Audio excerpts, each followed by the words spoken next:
Oh, greetings and salutations, test takers. This is Series 7 Guru coming to you from my off-grid studio, getting our kicks on historic Route 66. This is our free office hours for paid students. We'll see what people want to go over today. Welcome, welcome, welcome.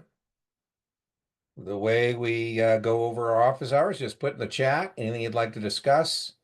One question per chat, and we go around the horn until we answer the questions. Feel free to put that in. Looks like it's just you so far. So what would you like to discuss?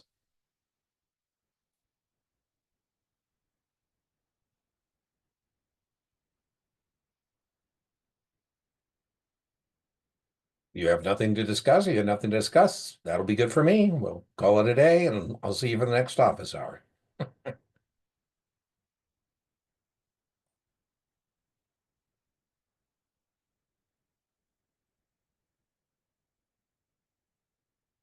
Subchapter M. All right. Subchapter M is also known as the conduit or pipeline theory of taxation. And what the IRS has been kind enough to say is that as long as a mutual fund or a REIT passes through 90% of their net investment income, the IRS has been kind enough to say they'll wait and get that from the individual shareholders. So they're passing through 90%, at least 90%. What do they keep the taxes on? And you'd be hard pressed to make any kind of an argument to your mutual fund shareholders or REIT shareholders about why you're keeping any of this money. What is the net investment income? A good memory aid device is die 90. Die 90, the D is for dividends on the stocks in the portfolio, plus the interest on the bonds in the portfolio, less expenses, whatever that number is.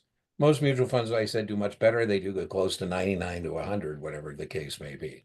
Please note, they don't pass through, they do not pass through losses. They only pass through income. The only thing that passes through both profits and losses, income and losses, would be a partnership, a direct participation program. So very important. Some test prep vendors actually make you do die 90, and you're not going to have to do that. It's a recognition style test question. It's not a practical application test question. All right, let's see what else we got going on. SMA accounts, difference between when you use 50. Well, SMA, we're using the 50. We're going to compare, Vince, what you have to what you got. So let me clear this up. Boom. Over here. So let's do Vince, a setup. Let's say you buy 1,000 shares at 40. I say, Vince, how do you want to take care of this? You want to do this in your cash account? Or you want to do this in your margin account? You say, I want to do it in my margin account. I say, well, that's $40,000 in long market value. And so I'm going to make you put up 50% of that. And then the guys in my office. And so that's going to be your margin call. I think of the best analogy, Vince, as a house. I say, how did you capitalize your house? I'm asking how much equity did you put down and how much did you borrow? So we're going to lend you $20,000. We love lending customers money. It's one of our all-time favorite things to do. So that's called the initial setup. And that's known as the classical margin equation. Long market value minus debit equals equity. And you asked about SMA. So SMA is a credit line, kind of like on a house, right? If you buy your house and the house goes, I, as a banker, might say, hey, Vince, I've been looking over your financials and do you know you have more equity in that house than you need to have? We'd be willing, Vince, to hook you up with an excess equity line of credit on the house. Hook you up with a checkbook. Now, I'd warn you, Vince, every time you write a check, The mortgage on the house goes up and your equity goes down. And margin accounts are very similar. So let's say now the stock goes to $50 a share. So now I'm going to do what's called a mark to market. You have $50,000 in long market value, just like the house again. The mortgage doesn't change when the value of the house goes up. The mortgage is a constant. Equity always represents what you would have if you close the account. Nobody's suggesting you do that. Right? But if I sell the house, I pay off the mortgage, I walk with the equity. So here, if you close the account, you'd have $30,000. Nobody's suggesting you do that. Please note you made $10,000. The person who did this in their cash account bought 1,000 shares of 40 events, made the required deposit, made $10,000 as well. But they put up 40 to make the 10, they made 25%. You put up 20 to make the 10, you made 50%. You're making money twice as fast. Now, we love lending customers money. So what I'm going to compare, and this is your question, I'm going to compare what you have to Reg T to see if perhaps I can't loan you more money, because it's one of my all-time favorite things to do. At a broker dealer, retail commissions on our income statement is like 5 or 6. Financing customers' debit balances is like 1 or 2, depending on our firm. So this is one of our favorite things to do. I say you have $5,000 in excess equity, more equity than you need. The Fed says that I can loan you up to $25,000 on $50,000 in collateral, and you have $25,000. And with this excess equity, you can either have it as cash or you can use it to buy additional securities. My favorite would be to buy additional securities. Now, Vince, I don't think on the test you would have any probably think of excess equity and SMA as one and the same. They're really not. But, if I told you that if the stock went back down to 40, you might lose access to this credit. You might use it in a way that's not in your best interest. And I say, how do you feel about increasing your proportion ownership at today's price of 50? You say, well, Dean, I like it at 40, but 50 is a little rich for me. Do I have to do anything? I say, no, I'll tell you what I'm going to do. I'm going to make a special memorandum to your account that on today you had $5,000 more than was necessary. I'm going to create a holding tank for your excess equity. And so you can have that as cash. 2 times your SMA is your buying power. So you can either have $5,000 in cash, or you can buy $10,000 worth of additional securities. By the way, the stock goes back to 40. You lost your excess equity, but good news, I made the SMA to your account. So you still have access to that $5,000 in cash or $10,000 in buying power. Now, you asked about 25 and 30. That's an entirely different thing. 25% is maintenance. I say at all times, Vince, you have to have 25% of the market value in equity. You have to have 25% today of 50. That's 12.5. Not a problem. You got 30. So no worries. And 30% is maintenance. At all times, you have to have 30% of the short market value in equity. That's to maintain your account. That has nothing to do with it, margin. Margin is about initial to get going. Maintenance is about maintaining your account. Now, remember, house requirements can always be more stringent. And I don't know, Vince, of any broker dealer that's house requirement isn't more than 25. They're all 35, 40. So the house requirement can always be more stringent than anything we ever discuss. It just can't be more lenient. Right. So it's important to be able to articulate to a customer when it's a house requirement that's jamming them up. And whether it's, the SRO, FINRA, the SRO creates minimum. The Fed is in charge of Reg T. It's part of 34. So I hope that was helpful on margin. Don't overdose on margin. 3 or 4 questions on margin. They're pretty straightforward.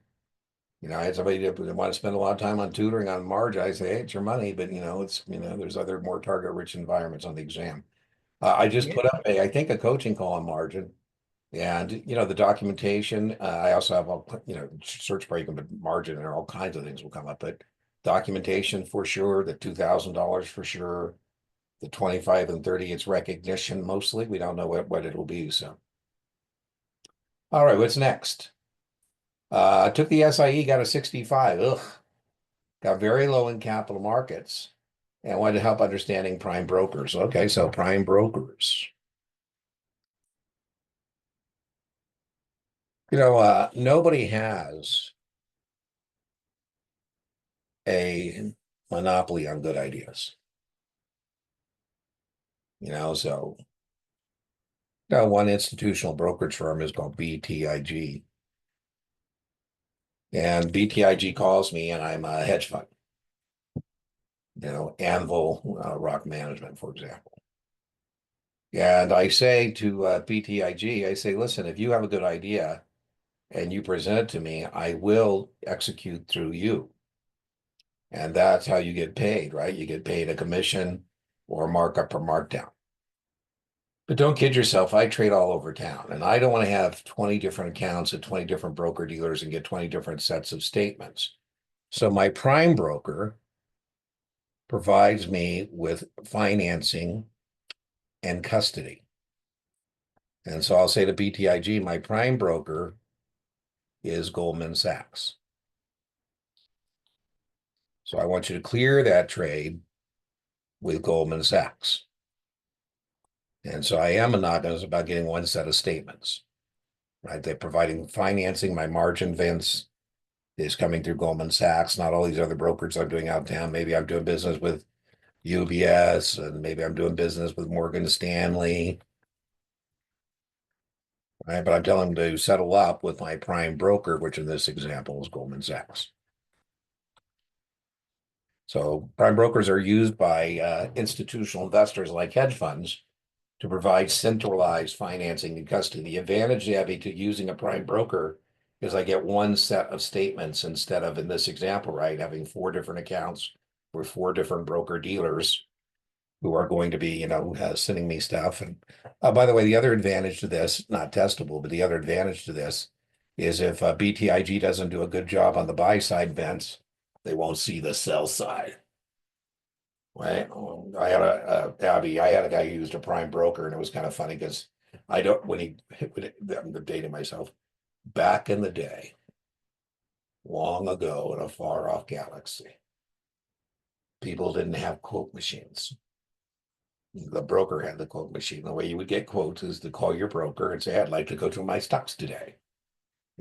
Old guys like me, a big part of our morning was talking to our customers and going through the quotes. Anyways, I had a client, and we go through the quotes. I would always know when he was not being monogamous with me because all of a sudden he asked for a quote on a stock. I know I didn't sell him, so he must have got that somewhere else. His prime broker was State Street. So, everybody who's doing business with this institutional investor are clearing through the prime broker. But, every once in a while he would give me a sell order and I go, ooh. It was easier for me, by the way, because I'd remind him. I'd say, man, where'd you get that one? I don't remember selling that to you. Oh, looks like a dog. It looks like a weed. Maybe we should pull it. So the other advantage here is you could also reward the sell side. In other words, you're not giving a commission to a guy who made a bad investment for you, right? You can give that commission to somebody else. All right, let's see. What's next? I'm struggling with option questions. Like you purchased 500 shares of common stock at 28. So that's called your cost basis. Cost basis is simply when you turn your money into the investment. So that's the cost basis. I personally like to do it per share, but here it looks like 2 shares per share is going to be difficult because then it says I wrote 2 calls. So I agreed to give up 200 of my 500 shares. So there's 2 things. On SIE, it's mainly recognition, but when you move on to 7, it's going to be more serious. But I would definitely want you to know contract specifications. If you know contract specifications and you know how to track money in and out of the account, you're going to be in pretty good shape. So I would like you to be able to read this and say, okay, the customer has agreed to sell 200 shares at 35. and got 5 points each for that. If the market price was 39 at expiration, what was the client's realized gain? Okay, well, here we go. So as I said, there's lots of ways to do options. I like to be able to track money. And as I told you, I like to be able to do contract specifications. So I like to be able to do dollars out versus dollars in. Some people like to use debits and credits, pluses and minuses, whatever floats your boat.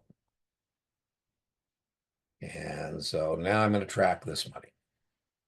By the way, pretty complicated one. I wouldn't beat yourself up too much on this one. That's kind of a tough one. And what I mean by it's tough is that, here it says I bought 500 shares at 28. So 300 shares times 28 is 8,400. And the reason I'm putting 8,400 in there, and I want to really kind of be disciplined, I think mainly what want you to get out of this explication is this idea of tracking money. But the only reason I'm doing 300 shares is because you got 500, but we only wrote 2 calls. So this is 300 shares that I am not obligated to deliver.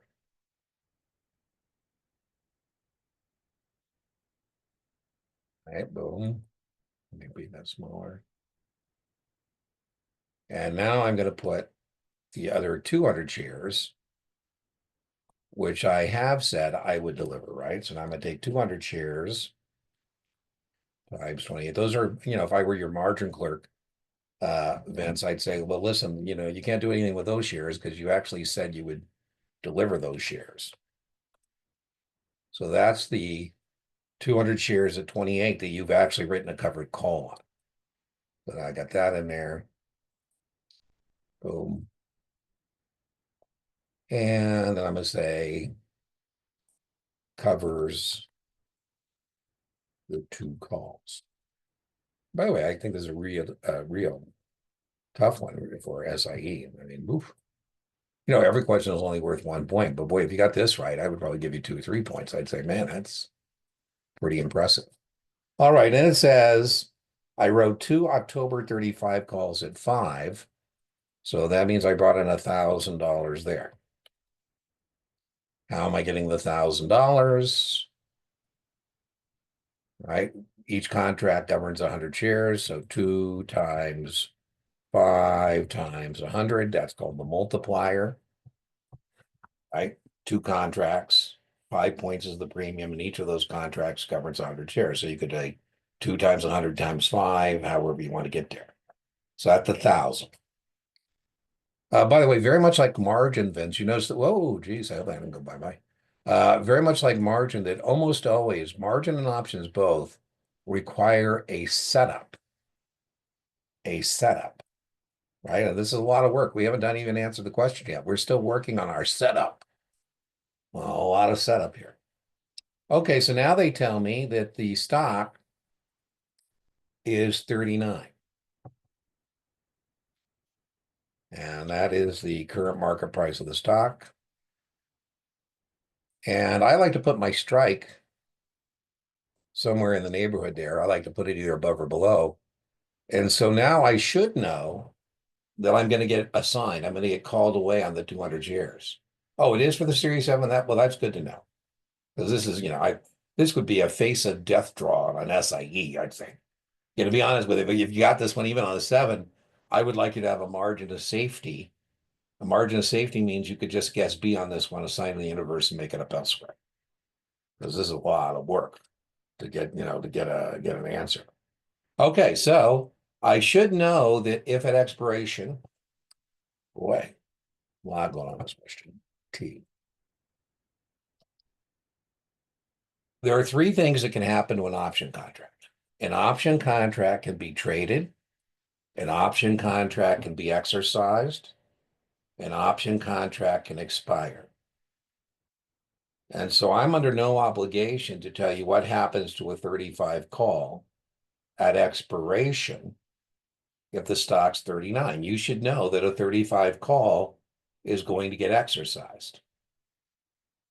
You should definitely know that it's going to get exercised. In fact, I might even make a note next to exercise If at expiration, an option contract has intrinsic value, the contract will be exercised. If at expiration, the contract has no intrinsic value, the contract will expire worthless. Right? Call up. Call up. When the market price is up from the strike price, the contract has intrinsic value. Now, this is the downside of writing a covered call. You're going to have to sell the stock at 35. And I used to make every one of my customers sign a big boy or big girl letter when they did a call. I'd say, I want you to acknowledge that you understand if you're going to exercise on a call, you're going to be selling the stock at less than the current market price. You're going to be selling the stock at 35 and not 39. Okay, now we go back to the question. Realized. I don't have any realized gain on 300 shares. I only realized a gain on 200 shares. And so now what I'm going to do is figure out what my realized gain is by netting these numbers. This number is not meaningful because this number, I still have those shares in my account. And the question says, what is the realized gain or loss? Okay, so now what I like about the T, by the way, is now, boom, 5,600 out. And I think I'm a happy camper. 8,000 in. I'm just getting myself a room here. Boom, so that's 5,600 out, 8,000 in. And I think I'm a happy camper, right? I'm making what, $2,400? Now remember, I still have unrealized gain on this one because I still have those 300 shares there. So that was a real tough one. Tough. Right. I would imagine if you were struggling with this, maybe you were thinking you sold it at 39. No, you don't get to sell it at 39. You said you'd sell it at 35, right? If you don't want to give up the stock at 35, you shouldn't have written the call. Right. So, okay. I was rewatching our Series 7 class from February and missed the caller strategy. Can you explain what caller is? Yeah, a caller is when I'm actually selling the call to pay fund the purchase of the put. So I buy 100 shares of Apple. Apple's at today.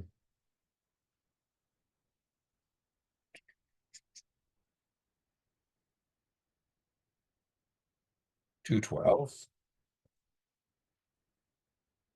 And remember, we have a strategy called a covered call, and we have a strategy called a protective put, right? And so it's called a caller because what we're about to do then is put a collar on the price. We just talked about a covered call where you agree to sell the stock at the strike price. So maybe you say, Dean, I'm interested in buying some protection. I said, well, protection costs money, buying some insurance on Apple. So you're going to establish the choice to sell Apple at any time between now and I don't know. The longer you want the protection in place, Vince, the more you're going to have to pay. Longer term option contracts always have greater premiums. And so maybe you buy one Apple. This is May. Maybe we buy September 205 put. And let's go say that costs us 6 points. And you say, well, Dean, I don't like that I have to come out of pocket to buy the protection. I said, well, I'll tell you what we can do. We can sell one Apple September 220 call at 6. Now, again, I think the most important thing is contract specifications and tracking money. This is called a caller because we don't participate past 220. You're going to have to give up the stock. and you don't participate at 205 because you can stick the stock. You can sell it at 205. You have a choice to sell at 205 and an obligation to sell at 220.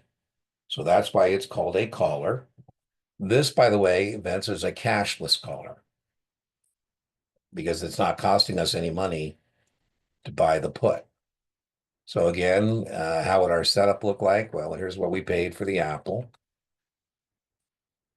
Right, boom. Here is what we paid for the protected put.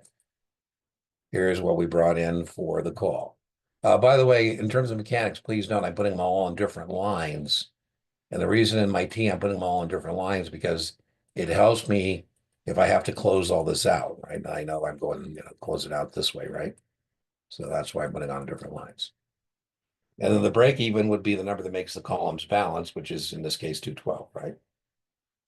So that's a caller. We're coming now in the 5th year on our YouTube channel. And I probably 2 years before I even put anything on a caller. But I have it's a beautiful, I don't think of myself as a YouTube content creator, but every once in a while I come up with a thumbnail that I just think is beautiful. And I have a video, and the thumbnail is a caller with the 205 and the 220.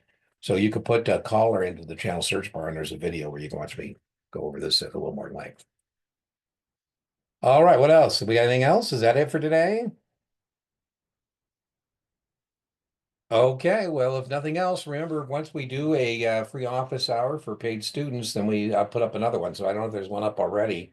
I'll check. If not, I'll put up another one.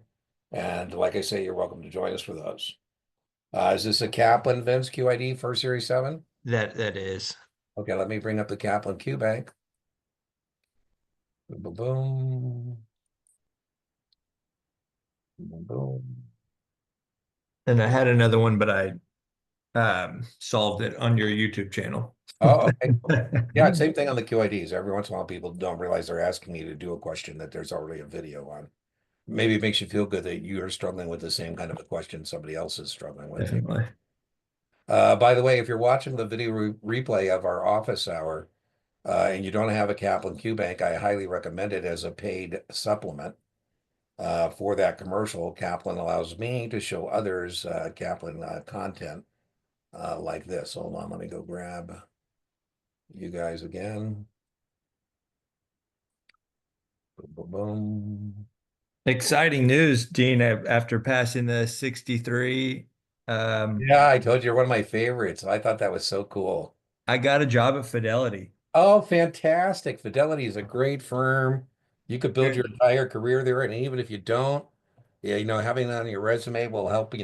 I always joke Schwab and Fidelity, the way they find out what's going on each other is they hire people. So I've known people that have bounced from Schwab to Fidelity to Schwab to Fidelity. So, and whether it's Schwab or Fidelity or Vanguard, whoever, like I say, I wish more people would spend a couple. I made a little short on this, and I probably elaborated. I hope I don't sound like an old guy getting on my lawn, but I really think at the beginning of your career, a learning experience with a good firm is more important than money. The money will take care of itself. I mean, you have to take that on faith. And Fidelity pays well and has good benefits, but that would be my more important thing. And I joke, you're going to be spending a lot of time with people. And so I would want to, if I could, get a job with a place where I like the people, because otherwise, I had a guy and he said, "Why aren't you hiring me?" I said, "Because I don't really care for you. And why would I want to spend 9 hours a day with you? I mean, so it's not going to work, right?" So I realize when you're starting out, sometimes people aren't in a position where they need a job, and any job's better than no job to start with. But if you can get a good position, I love that. Did that 63, 65 help, Vince, in that? Absolutely. And I feel like I'm just breezing through the 7 But stuff Vince, this is only a plan afterwards. B. I'm not suggesting to anybody watching this video you should intentionally miss the 66. But when that misfortune happens, it's not over. And what I had told Vince is, and if you want to be aggressive on a plan B, I think we called it plan B, Vince, right? Think we ended up calling it animal style after I Yeah, passed. there you go. So I had told him is that the 63, 65 is the equivalent of 66. And this is what's exasperating about 66. A lot of people don't miss it by much. And so I had told Vince, based on his participation, I've talked to him. It wasn't like I didn't know what was in his brain housing group. I said, man, I think you could almost pass out of a 63 and a 65 without a lot of additional work, just based on the base you already have. And if you get that done animal style, then you're back in business because you got the equivalent now. So, and the NASA exams and SIE do not require sponsorship. And Fidelity, fantastic. I mean, that's just so great. I mean, but Vince is less of a speculation in human capital, but he already shows up. But I even think the fortitude, by the way, Vince, I think it helps that I don't know if you told him you missed your 66, but I would be impressed as a hiring person if you told me I missed my 66, but then I went animal style and got my 63, 65. I'd say, man, this guy's a go-getter. Yeah. Instead of like, I had somebody today, and it's hard, Vince. The guy's kind of whining and he's down in the dumps. I get it. It's depressing, but I felt like telling him, fake it till you make it. You got to pretend you're not that down in the dumps. You gotta go in there and say, man, by God, I'm getting in next time. My best broker, he used to use his presentation. He missed the exam 5 times. He used to go out and say to people, if anybody knows this stuff, it's me. I had to take the damn test 5 times. Yeah. People invest with you because they like you and they trust you, not because you can pass tests. So it's hard not to get your self-esteem wrapped up in these tests, but you shouldn't because it has nothing to do. I just took it's a barrier to entry, it's a rite of passage, it's not anything other than that. And listen, when you meet Abigail Johnson, she'll have no idea that you ever had difficulties in your testing. It's just a rite of passage. Who knows? You may be running Fidelity someday, right?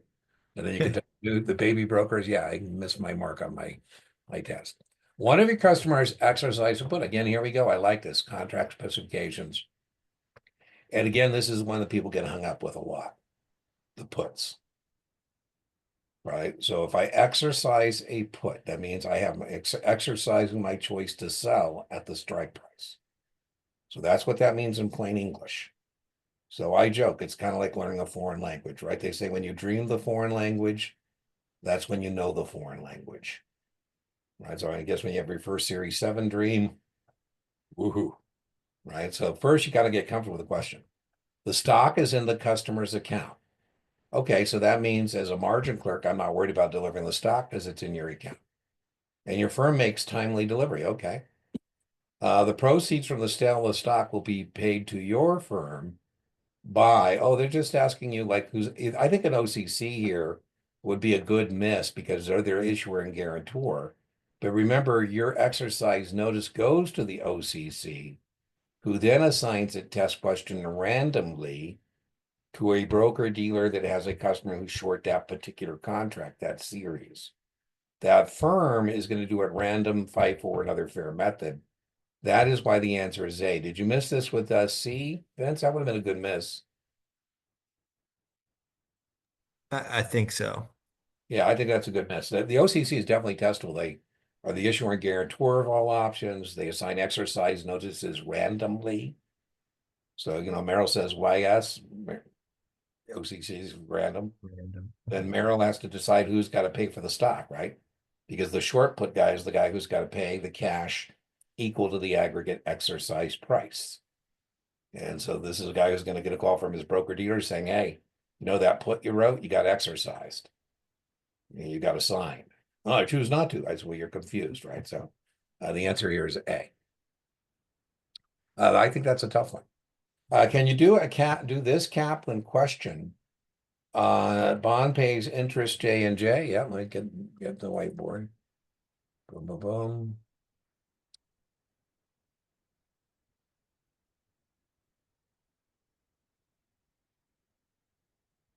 I'm gonna get rid of that. Oh, okay. Oh, what happened? There we go. There we go. Corporate bonds pays J and J, so that's important. That means it pays January 1st and July 1st. We definitely should know bonds pay semi-annual. It says an investor purchasing the bonds on Friday, April 17th. I actually have made this video, but I'll do it again. This is the trade date. This is when we agree to terms. I literally made a video like 2 days ago with this. So that's all right. Trade date is when we agree to terms. That's not when ownership changes hands. Right? So that's the trade date. We should definitely know that settlement is T plus 1. T plus 1. The first business day, Saturday is not a business day. A business day is any day the New York Stock Exchange is open for business. They're not open on Saturday, the 18th.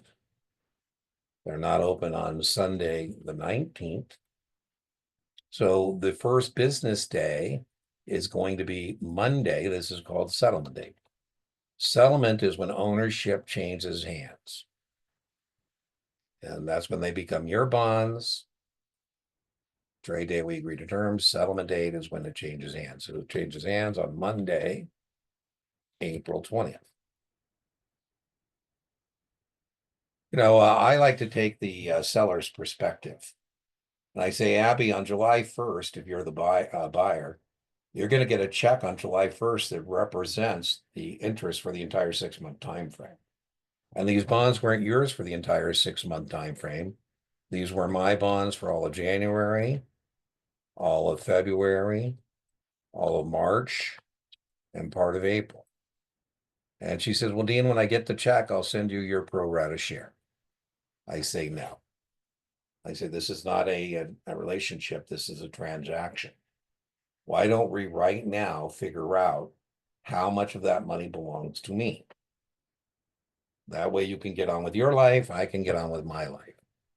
Now, when we came up with the Uniform Practice Code, which standardizes practices within the securities industry, we didn't want our high talent men and women to have to remember nursery rhymes and knuckle humps about how many days after September. So on the Uniform Practice Code for corporates and munis, every month has 30 days. So the only number that can go into that first column is either a 30 or a 16. If this was a J and J 15, it's not. But if it was, when I got paid on the 15th, it would have been for up to, but not including. So you owe me 30 days in January, you owe me 30 days in February, you owe me 30 days in March, you owe me for up to, but not including settlement. Up to, but not including settlement. So then we add that all up, and that's the answer to the question. Once in a very blue moon, people tell me they had to actually calculate the number of days of accrued interest. Usually it's recognition about the buyer paying the seller, and it's added to the price, and it's mainly recognition. Now, if you don't want to do the long method, for lack of imagination, I call that the long method, you can use my shortcut. And if you want to use my shortcut, you take the settlement date and you subtract the last interest payment date. This is just a shortcut to calculate the number of days of accrued interest. So then you subtract the last interest payment date. This is just a shortcut. And so the settlement date in this example was January, February, March, April 4/20. And we subtract from that 4/20 the last time it paid interest, which is 1/1. And I personally just think my shortcut is a little easier, and you're less likely to make arithmetic mistakes. This part I can't help you with. 1 from 20 is 19. And 1 from 4 is 3. And then remember, each month has 3 days. So 109 days is the answer to this question. So you can do it either way. You can do it the long method, or you can use the shortcut. Now, some bonds trade, test question, flat. And flat, test question, means no calculation of accrued interest. And that would be zero coupon bonds, bonds in default, income or adjustment bonds. All right, any other questions? I have a question, Dean, and it's not an exact question, but of an exam, but just a recommendation. Since I missed my exam by 5%, Yeah. what do you think I should focus on? Some people are telling me to just do practice exams and more practice exams over again. Yeah, I don't like, the purpose of a practice test is not to learn the information. It's to take an intellectual inventory and see where you're at. And very rarely when people are scoring well on practice tests and they miss the mark, very rarely does it happen. But when it does, it's usually because they're memorizing questions, answers, not understanding concepts. I have a podcast episode on You Failed, Is It Over? Spoiler alert, it's not. And I have 5 recommendations about how to respond to that misfortune. One of them, Abby, I'm going to share with you right now. If you go to the FINRA Series 7, the FINRA website, there's a Series 7 content outline. That content outline matches up perfectly with the printout you got that said that you missed your mark. And what it goes into depth on that. It tells you function 1, function 2, function 3, function 4. Now, there are 4 functions of being a broker: find a customer, open an account, make an investment, what happens afterwards. That third function, the investments, is 91 questions. So be careful, because when you miss it by 5%, every once in a while somebody will say, oh, look at function 4, man, I got 90%. I go, yeah, but it was like 12 questions. That's like, I move the meter. You want to stay focused on those areas that can really help drag you across the finish line, so to speak. So what I want you to do when you get that content outline is to do an intellectual debrief with yourself, an intellectual inventory. I'd like you to go through it. I just got off with a guy just before we started here, and I want you to put plus, 0, minus. Plus means you think you own that intellectually, that was not your problem. Plus. 0 means you think you were at par. Minus, in his case, he said he saw things he'd never seen before. I said, well, match that up with the content outline, so that would be a minus, and that will help us identify the areas we need to remediate. So it's counterintuitive, but what you're looking for is a lot of minuses on that content outline, where we can say, hey, we can turn there for remediation. I think mindlessly doing practice tests like you're some mouse and you get some cheese and you get through the maze is not productive. And I had a guy who did Yeah. 4 of them one day. I go, that's a waste, because the 4th one, you can't tell me you're at your mental best. And we're trying to get a mark of where you're at, not, can you do 5 practice tests in a day? And, I usually tell people no more than 1 a day. And sometimes I'll say, hey, okay, I'm going to see you next week. How many are you going to have done by then? 3, 2, whatever the number is. And then attack it that way through remediation. Now, the other thing I warned him about, Abby, warn you about, is you got to be careful that you don't just go remediate the areas that you were weak in, because you could get a different draw. And so you got to make sure you overlearn everything, because you got to be able to take down the next draw. And sometimes people just focus on what they missed. They only remediate that, and then they get a different draw, and the other areas fall into the tank, right? So we want to be so, like the person I'm working with, I say, we want to be so over par passing, that we have a margin of safety and we can take down any drop. Yeah, I think what was happening in this time, I was focusing too much on options and puts and There you go. complicated things and since I had Vincent, learned all the capital markets a long time ago. Ever meet her, but she was at Fidelity, and she's probably retired by now. Her name is Robera. She's over all the decades I've been doing this, and the tens of thousands of test takers I got. Roberta is one of my favorite, because she was, Abby, struggling with options. And I said, Roberta, you don't have to know everything about options. I mean, so, you're spending hours on this. Remember, the perfect score is 72. You didn't learn any more than was required. In her day, it was 70.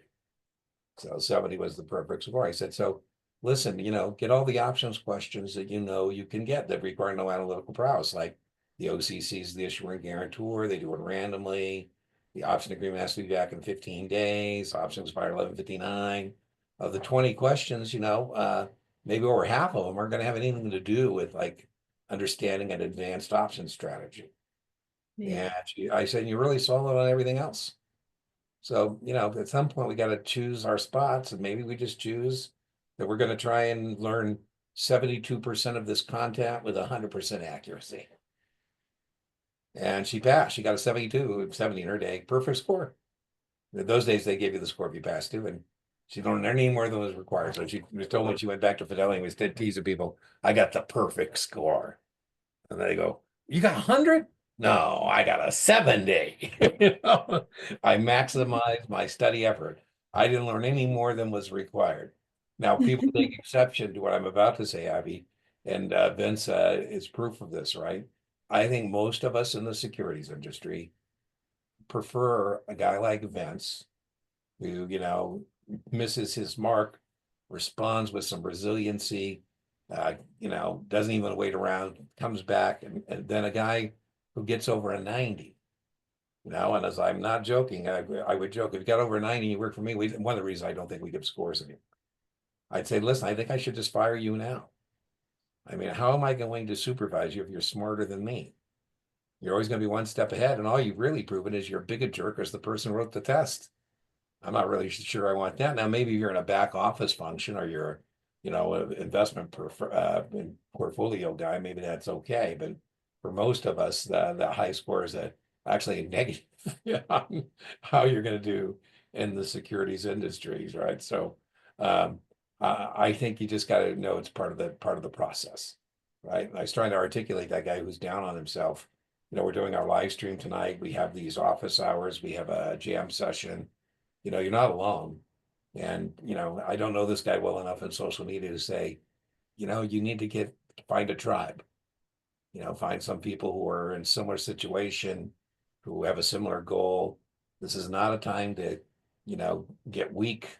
And I wish that we were still back in the office. I'm kind of with the old guys in the business, whether it's Solomon at Goldman Sachs or Pickett at Morgan Stanley or Jamie Dimon or Monahan, who's saying we got to get our young men and women back to the office. And part of that's because of the institutional kind of memory and learning experience and mentor. And I was thinking that poor guy, because I was thinking, man, if he was in my office, man, we could buck him up.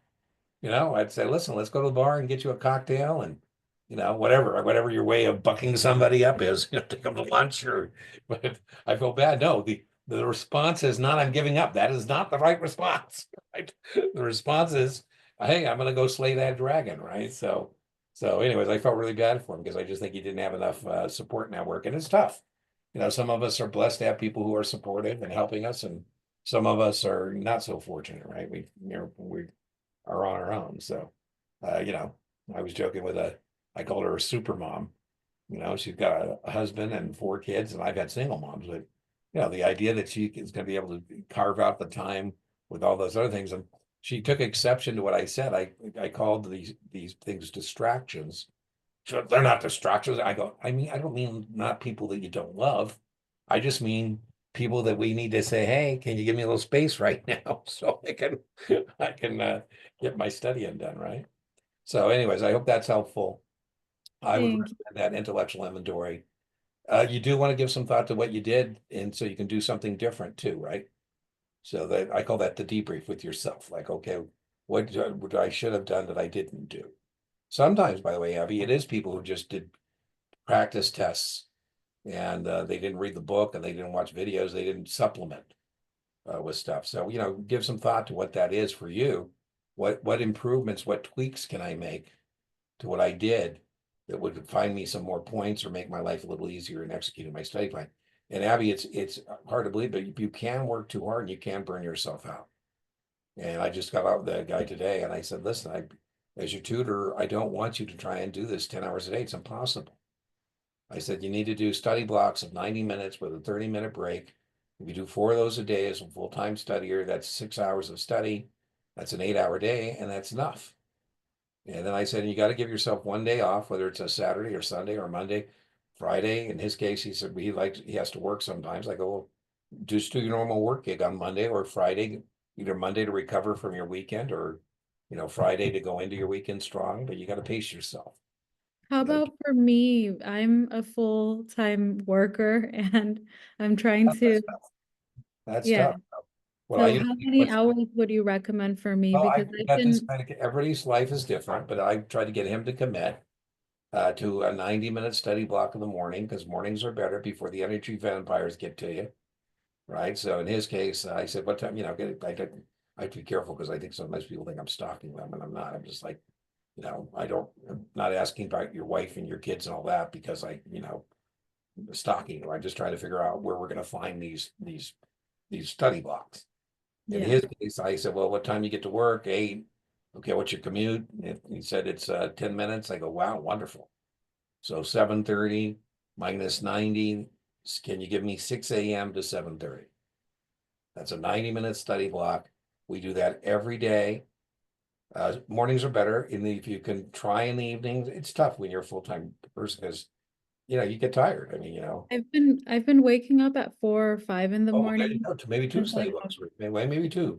Yeah, but if you're gonna get up at 4 and do 2 study blocks with a 30-minute, remember, you gotta give 30-minute refresh and reset. Then give yourself permission to not do anything in the evening. That's fine. If you do 2 90-minute study blocks, that's 3 hours times 5. That's 15 hours in the week. Now, in his case, I said, are you working on the weekend on your passing, your sweat equity investment? He said, yes. I said, okay, so are you going to give me 3 study blocks on Saturday, 2 study blocks on Sunday? Or are you going to give me 4 study blocks on Saturday and 3 study blocks on Sunday? So I think you shouldn't even do more than 4 on Saturday. I think 3 would be 4.5 hours. 4 we said would be 6, but with 30-minute breaks, which you have to take, that would be 6 hours. And then you need to dial it back on a Sunday because you're going back into that week, right? You got to make sure you don't wear yourself out before you do that. And then in your case, Abby, it's same thing. If you were working full time, I would give yourself either Monday or Friday with no study. I'd say either when I come back from my 4, if you do 4 and 3, that's 7 study blocks on the weekend. Okay, Monday, I'm just going to do my normal gig. Or I know I'm going to be working my ass off over the weekend. So Friday, I'm going to do my normal gig. In his case, I said, please take one day where you're just not doing any of this stuff. And your brain will still be stewing on it. It'll still be working. And then the other thing, Abby, that I told him and I recommend to people is rotate your activities and your subject area. So if you're doing 2 study blocks, don't do from 4 a.m. to 5:30, 6, 7:30. That would be 2 study blocks. Don't read for 3 hours. If you're reading in the first block, practice questions in the second block. And then the next morning, do a video. If you rotate the activities, your brain will stay fresher longer. And I was telling him, Abby, I'd also rotate subject areas. So I wouldn't, spend, 4 study blocks on a Saturday on alternative investments. And I would do in block 1, maybe I do laws. Block 2, I do registrations. Block 3, I do unethical business practices. Block 4, maybe I do disclosures. If you rotate the subject areas, that too will keep you fresher. So the idea that you're going to spend 10 hours on any one thing, like, analytical methods, that's ridiculous. Right. So that would be my recommendation to you for that. All right. Anything else for today? All right. So I don't know if I'll see you for the jam session or live stream, but we got 2 more events today, 2 more free things. Let's call it Freebie Tuesdays. We got paid office hours for free office hours for paid students. We got a jam session starting at the top of the hour for anybody. That's for anybody. And then we have our normal live stream Tuesday night. All right. Remember, inch by inch. These exams are a cinch. Yard by yard, your exams are hard. And you guys, like I said, it sounds weird, but I'm kind of glad that you've had this misfortune because it makes you stronger. I'm not suggesting that everybody should try and do it this way. But when you do it the hard way, it means more when you get it done. You're going to feel really good. I promise you, you're going to feel really good. Right, Vince? Definitely. I sure you're going to feel good when you get that animal style 63, 65. I would have whooped it up I'd probably get fired because of the exam side. I'd probably be messing with people in a way that would not be, professional. Like, woohoo! All right, Vince. I wanted to tell everybody that worked at the testing center and they didn't really care as much as I did. Sometimes they're friendly. I really feel it's an honor. Some people have told me that I don't know why the people at the testing center would know who I am, but every once in a while they'll say, "Oh, and they knew who you were." I go, I guess they were listening to one of my videos before the test or something crazy. And they're really, Vince, all the sites are different. Some of them are very nice people.